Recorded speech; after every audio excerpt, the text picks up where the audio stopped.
Ladies and gentlemen, welcome to a journey beyond your wildest dreams. This is not your run-of-the-mill travel guide. We're here to take you on an adventure that will make your heart race, your palms sweat, and your jaw drop.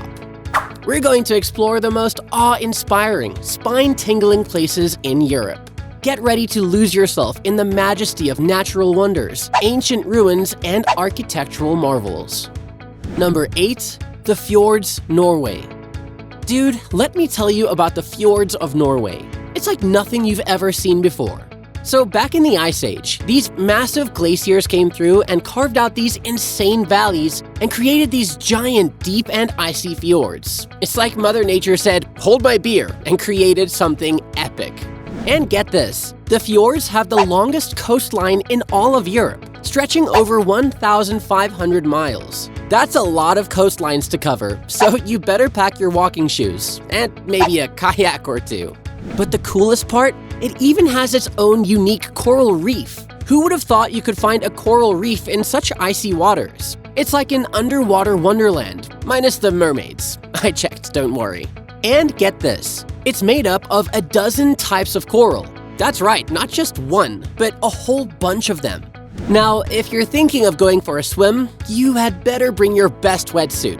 These chilly waters are not for the faint of heart. There are so many ways to take it all in, from hiking along the rocky cliffs to kayaking through the tranquil waters. And the views are so stunning, it's like you're living in a postcard. So what do you say, buddy? Are you ready to pack your bags and come explore the fjords of Norway? I guarantee it'll be a trip you never forget. Number 7. Prague, Czech Republic. Now, let me tell you about Prague. It's not just another pretty face in Europe. In fact, it's one of the most photogenic cities you'll ever lay your eyes on. And what's even more amazing is that it's the only large Eastern European city to survive World War II without getting bombed to smithereens. But let's get to the good stuff, the beer and the food. You haven't lived until you've experienced a beer spa in Prague. Yes, a spa where you can bathe in beer. And the pork knuckle? Oh, don't knock it till you've tried it. It's one of the tastiest things you'll ever eat. The people of Prague stand witness to it. Now let's talk about the nightlife. Prague knows how to party. Karlovy Lazny is the biggest club in all of Central Europe, so you can dance the night away to your heart's content.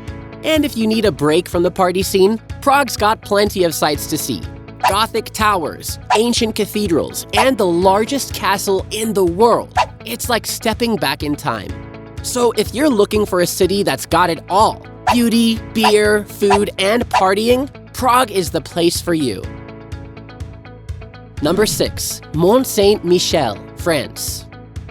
Did you know there is an island that looks like it's floating when the tide is high? If not, let me introduce you to the fascinating Mont Saint-Michel, located in northern France. This island is not your typical one. It's surrounded by medieval walls and topped with an ancient village and abbey. And get this, it only took over 1,300 years to build. I mean, what's a millennium or two, right? But wait, it gets even better. The idea to build this island came from a dream. That's insane and creative, and the perfect example of turning your dreams into a reality, even if it does take centuries. Not only is Mont Saint-Michel a remarkable feat of engineering, but it also represents the feudal hierarchy in its structural design. The lower parts of the island were used for storage and housing, while the upper levels were reserved for the abbey and church. The division might remind you of Hunger Games, but it's part of the charm. Mont Saint-Michel has also inspired many movie castles of our personal favorites, like Tangled or the Minas Tirith, the capital city of Gondor in The Lord of the Rings. Who knew that a tiny island in France could have such a big impact on pop culture? Not that I mind. So, are you ready to book a ticket and explore Mont Saint-Michel for yourself? I know I am. Number 5. Keukenhof, Netherlands. Oh my tulips, have you heard of Keukenhof? It's a floral paradise located in Lies, Netherlands. I know. You must be thinking, flowers? Pass. But hear me out. This place is the largest flower garden in the world, with 7 million bulbs planted every single season. And let me tell you, the Dutch take their flowers seriously. But here's a strange fact. I'm not sure whether to be amazed or amused. Did you know that the striped tulips, which were all the rage in the 17th century, actually got their stripes from a virus? But don't worry. These days, the multicolored tulips are artificially bred to look that way. Yes, they're not sick anymore, but the entire look is so sick, you would love it. But let's get back to the flowers, because that's why you're here, right? During the months of April and May, Kuchenhof is a flower lover's dream. Daffodils, tulips, hyacinths, you name it, they've got it. 7 million bulbs don't plant themselves, you know. And hey, if flowers aren't enough to entice you, there's always the option of getting a beer or two and wandering around the garden. Number 4. Raketsbruck, Germany. Now, how about a trip to the Devil's Bridge? Well, let me introduce you to Raketsbruck, aka the Devil's Bridge. Trust me, this bridge looks like something straight out of a fairy tale, except it's not just a figment of your imagination, it's actually real. Raketsbruck is just one of 49 ancient bridges primarily found in Europe that represent a major technological achievement in ancient architecture. People were so impressed by these bridges that they thought they must have been built by Satan himself, hence the nickname Devil's Bridges. Most of the Devil's Bridge is made up of masonry arches, which was a huge feat back in the day. It was built in the Gothic architecture style using basalt stones held in wooden beams. And if you think that's all, think again.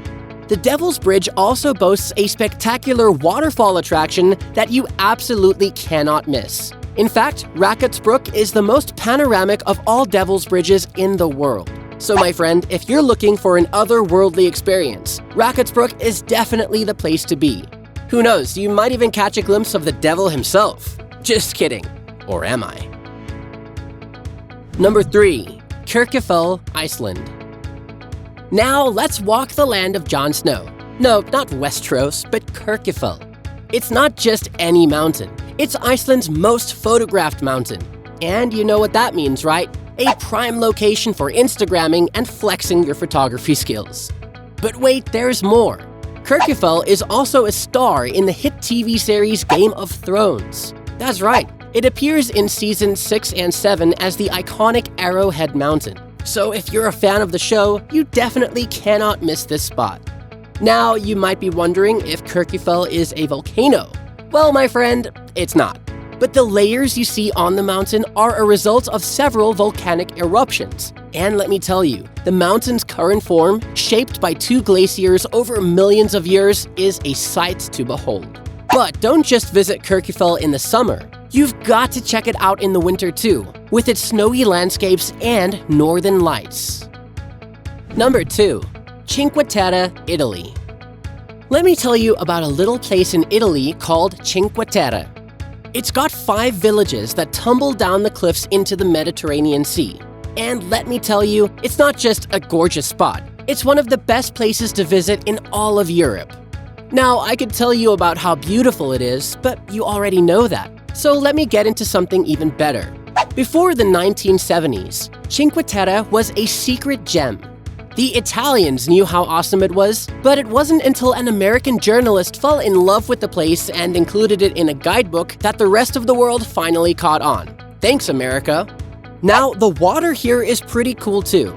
Those aquamarine waters that lap the shores of the villages aren't just easy on the eyes. They're also home to a unique biome that's great for marine life. That's why seafood is so dang good here. Make sure you try some of their famous anchovies. They're a real treat. Oh, and if you like hiking, you can actually hike between all 5 villages in one day. The more you hike, the more gelato you get to eat. And once you're done, head over to Monte Rosso and take a quick swim in the Mediterranean. Trust me, it's the perfect way to cool off after a long day of exploring. Number 1. Gdańsk, Poland. In the midst of the windswept Baltic coast lies a hidden gem, a city that has stood the test of time and borne witness to the ebb and flow of history. Its colorful buildings rise high above the cobbled streets, beckoning travelers to explore its secrets. Welcome to Gdańsk. First off, let's talk about St. Mary's Cathedral. This place is massive, holding over 25,000 people. That's more people than fit in my entire hometown. And get this, It's the largest brick church in all of Europe. I mean, who knew bricks could be so impressive? But that's not all Gdańsk has to offer. Have you ever tried Goldwasser? It's the iconic beverage of the city and has been around since the 1500s. Oh, and did I mention, it has small flakes of 23-karat gold floating in the bottle. That's right, gold. It's like a fancy drink that also doubles as a good luck charm. What's not to love? And speaking of precious stones, did you know that Gdańsk is the amber capital of the Baltic Sea? The beaches here are filled with the stuff, and you can even find it in some of the shops lining the city's famous Long Market. Yeah, it's not a market square like in other cities, it's a long market. It's a pedestrian street that's perfect for a leisurely stroll and some retail therapy. Plus, it's been around since the 13th century, so it's got history to boot. With its impressive cathedral, good luck drink, and precious stones, it's definitely worth a visit. If you liked this video, do us a solid and smash that like button. Also, make sure to subscribe so you'll be the first to know about upcoming content.